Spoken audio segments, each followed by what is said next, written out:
The Khasi Jaintia Church Leaders Forum today organized a special prayer meet, praying together for good, to highlight the gravity of the issue related to the government's move to set up casinos in the state.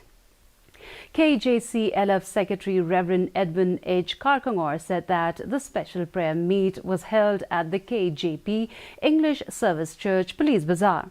He said the Kjclf noted the lukewarm attitude of the government authorities to the closure of the casino gambling industry and the repeal of the Meghalaya Regulation of Gaming Act 2021.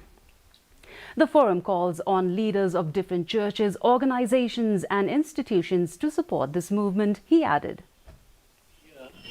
From his statements is that he is willing to listen. How much that is true, how effective that is up for all of us to see. But he has made that statement that he's willing to listen. We appreciate that, we welcome that, and we will convey to him and to those who are sharing the same concern. In order to encourage students